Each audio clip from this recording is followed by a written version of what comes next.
Welcome back to another video, guys. Thanks for watching. Today we are going to be reviewing the Darton Prelude 32. Lots of hype around Darton, so before we get into all the specs of the bow, I want to go over a couple things. First being, I know our website is not working right now. We had kind of a long story, but basically the card we had on file to re-up our domain name every year expired. The company we use for the domain name, they spam me with email every day. We get like 30 emails from them a day, so you kind of get numb to it. We didn't see the email. The card had expired in the 48 hours that it took us to realize it.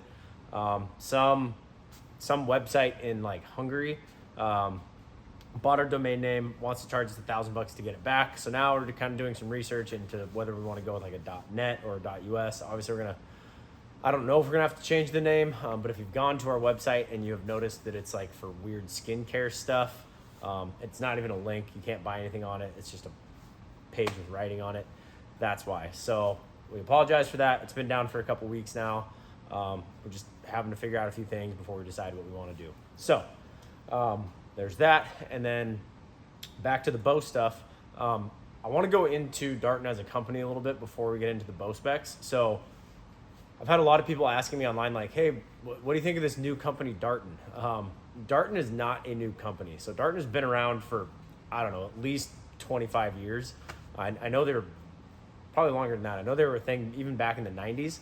But what Darton has always made their bread and butter on has always been they develop technology and patent it and then sell that license or license that patent to other brands to use. So, for example, the Evolve cam on the PSE, Darton cam. There's pretty much every bow. If you shot any bow other than a Matthews in the last 20 years, you have shot Darton technology at one time or another. Recently, well, I shouldn't say recently, in the last year and a half, 2 years, they were purchased by Randy, who owns Black Eagle Arrows. And he's making a really big push to try to make this, a household name that sits right next to the Matthews and the Hoyts and the PSEs in the pro shop. So they've done a lot of work in signing some really big name like target shooters, like Chance Boboff, Braden Gellenthien, Jimmy Lutz, Braden's wife Tanya, like big name shooters. They're winning with the bows, so they're making a big splash on the target scene. But let's face it, you're not going to cut it in this industry selling target bows. You have to sell hunting bows. So they're putting a lot of work and time into developing the hunting line, and I think this is a pretty awesome one. I have another one that I'm going to review next week. It's a 35-inch bow, but this is kind of their flagship this year. So this is the Prelude 32. As the name would suggest, it is 32 inches axle to axle. It has a 6-inch brace height, comes in at like 4.8 pounds. It IBOs at what they say is a true 342 feet a second. Now, a lot of bows will not actually come in at IBO even when the bow and arrow is in IBO spec, meaning 70 pounds, 30 inches, 350 grain arrow. They claim that this bow truly does. I've shot this bow a little bit. It goes 27 to 30 and a half inch draw length. You can get it in a 40 all the way to an 80 pound peak weight. So it will fit a majority of the people out there, at least a majority of people who would want to shoot a 32 inch bow. And what I like about this bow is it's a no frills bow. They beef things up, so it's got 1/4 inch axles, 5/8 inch bearings. That's a big one. Like I know Matthews, if there's one flaw that Matthews has in terms of engineering, it's in their bearings. Daily shooters, guys that are shooting a high arrow count every day, they sometimes will blow out the bearings. Now, obviously Matthews warranties that, but that doesn't really help you if you're in the middle of a tournament or out hunting when that happens. The bow will still shoot, it's just noisier. So they beef up the cams. They've got what they call their E system. So it's kind of a crazy looking cam. It is still just a split yoke, but the way it attaches through this little roller guard is really unique. The shape of the cam is pretty reminiscent of like the E2 cam on the PSEs. I will say at the longer draw lengths, it does stack a little bit right at the back, but obviously speed doesn't come for free. So you're gonna see that. Probably my favorite feature of this bow is that you can adjust your draw length in 1/4 inch increments. Now, for me, that is huge. If you've followed my stuff before, you know that I'm a huge stickler for draw length, and it does make a massive difference in how a bow will aim and feel overall. I'm like a true 30 1/4 inch draw length. So I either have to take a bow to 30 1/2 and do some things to shorten it up 1/4 inch, or put a bow at 30 and do a couple things to lengthen it out 1/4 inch, which, you know, not a big deal, but you're kind of taking the bow out of spec by twisting up the string or, you know, the cables, stuff like that. Again, it'll still shoot fine, but it's just kind of time consuming. And this is awesome, being able to do 1/4 inch draw length adjustments. On top of that, it's going to come standard 80% let off here. It's got these really wide, just solid draw stops at the end. And then it comes with this packet. There is 3 sets of different size little pieces in here, and they're all different widths, and they actually will connect to the draw stop right here. And they say you can do up to 12 different holding weights by mixing and matching these. They don't have to match up. You can put them on there, reset the timing so they're both hitting at the same time, and totally customize your holding weight to what you like to shoot. So one thing with Darton, people go, of the people that have shot them, you know, if they don't know how to hold the bow, they go, ooh, that's an uncomfortable grip. I love that. Again, Darton's really into functionality. I want a grip that if I'm not holding it correctly is uncomfortable, because that tells me I'm holding it incorrectly and I need to get my front hand in there better. They've just got these thin, flat grips here. You know, it's a little ergonomical at the top here. It's not a sharp edge right in the throat of your hand. But man, there's no guesswork. Like if your hand's in there wrong, it's going to put a pressure point on either your knuckle or your palm, and you're going to know it. So I think Josh from Spokane Valley Archery made a comment about that in one of the elk-shaped videos, saying, you know, a lot of companies build a comfortable grip, but comfortable grips are not always the most accurate grips. So kind of going back to that no frills thing, like there's nothing on this bow that's a gimmick or I don't know. I feel like some companies, they come out with things just because they're trying to do something new. They're just all about functionality, and this bow really fits that bill. Another cool thing about these is the price point. So I think this bow comes in at $10.99, and this is their flagship model, and that's because they don't have to pay any licensing fees for any of the technology. It's all their technology. You have on your cable guard here, you can slide that cable guard in and out. It doesn't aid with tuning that much. I played around with it just to see what it would do. It didn't really change the hole. Out of the box, now again, I'm shooting this right-handed and I'm a left-handed shooter. It shot, I don't know, maybe a 1/2 inch right, but that would easily be corrected by yoke tuning here. But I did play around with that cable guard, and what that's gonna do is all the different vane configurations now. Some guys are shooting real high profile vanes, or you know, if you were shooting feathers, or for some reason shooting this bow for indoor, which I don't think a lot of people would shoot this bow for indoor, but it allows you to get some vane clearance on your cables there, or maybe your rest, you know, when you're tuning ends up a little inside of center. You can bump those cables over and make sure you're not going to get any contact on your cables with the vanes. So again, they're just thinking of functional things here. Another cool thing about Dartons is they allow the dealers to ship them. So I can ship this bow anywhere in the US. So lots of cool features on this bow. I did get a chance to shoot it a little bit. We're gonna do the speed test like usual at 28 inches, 70 pounds. I think my arrows go from like 525 down to 380. So I'm kind of curious to see what it does at that lower weight and see if we get close to that 340 mark. I think it'll be pretty close. I would guess we're probably gonna be, you know, 330 something. So anyway, like I said, they're kind of new on the scene. Lots of people think they're a new deal, but they're not. They've been around forever. They've been building bows forever.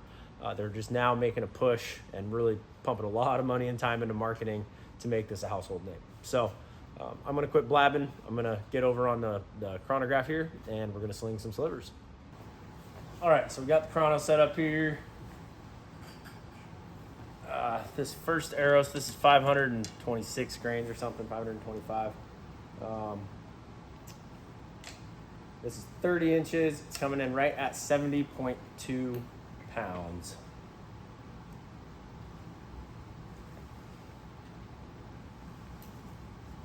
Oh yeah, it's got a little hump right at the end there. Sorry, this is 28 inches, 70 pounds. 277, 28 inches, 70 pounds. Another thing I should mention, it does have a little dovetail here if you want to run like a QAD. So 277 with a 525. This is a 465 grain arrow, 462 grain arrow, 28 inches.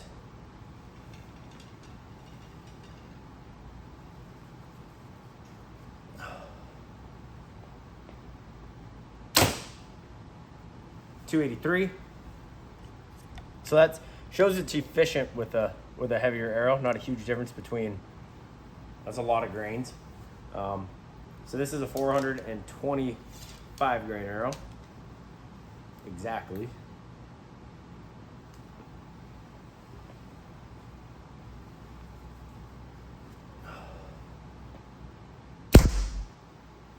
.296. That's fast for a 28-inch draw, 70 pounds, 296. That's ripping. And this is a 380 grain arrow. Should be well into the threes. Oh gosh. Yeah, 307. So really good speeds. At 28 inches, I don't feel that hump quite as much that I was talking about. 30, you'll kind of see it when I draw. Again, I'm right-handed pulling this, so a little stiffer drawing the bow. I look like I'm struggling hard. But I've had a couple other guys shoot this, and they said it feels really similar to like the PSE with that E2 cam. So little stacks a little bit right at the end. But I'm gonna get this lengthened out to 30. We're gonna do those exact same arrows and see what kind of speeds it shoots. All right, got this beast out to 30. We're gonna start with the 525 grain arrow. Now I remember shooting this earlier. You're gonna see where it hits the hump here, just so you know. Right there. All right, 70 pounds, 30 inches, 525. 293. That is smoking. My V3X is, or my Phase 4 is it's at 30 inches with, it's pulling 73 pounds, and that same arrow out of it's like 286-ish, so that's fast. Okay, 465 grain arrow, and I hope I got 3 more pulls in me.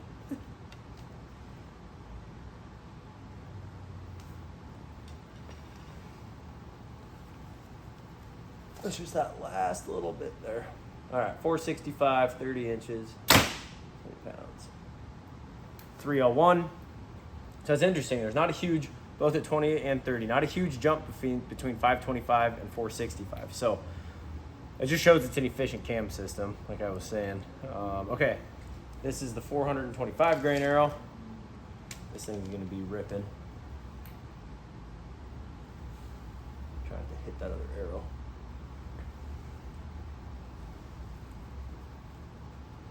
Get back. There we go. Ah, I hit it. 311. Okay, so the 380 grain arrow is too short for this at 30 inches. It literally came back behind the rest and was like up against, almost came all the way past and fell down, which is so sketchy because then it like basically hits your palm without somebody else here. I'd have been in trouble. So I can't shoot the 380 grain arrow, but like I said, the last one at 425 was 311. I'm gonna guess that'd be in the 320s. So, like I said, it's obviously fast. It's a cool bow. The draw cycle does leave a little bit to be desired. Definitely something you'd have to get a little bit used to. But that third arrow, I mean, I was feeling it, as you can see. But there's a lot of bows with fairly stiff draw cycles now. You know, that, like I said, that radical of a cam on a shorter bow like that, you're gonna feel it. But yeah, great speeds, and I'm impressed with the bow. Like I said, I haven't got to shoot this bow left-handed really. I can't get my hand in here on a right-handed bow because the cables are so close to the grip. But definitely worth going to your Darton dealer and shooting one of these. Like I said, you get a great bow at a great price. Allows you to splurge a little more on the accessories maybe. And yeah, go check them out. Darton Prelude 32. I like what I see. Just so you know too, it's the same company that owns Black Eagle arrows and all that. Great customer service. They'll help you with anything you need. So thanks for watching today, guys. Remember, precision is the decision. Keep them in the middle. I'll see you on the range.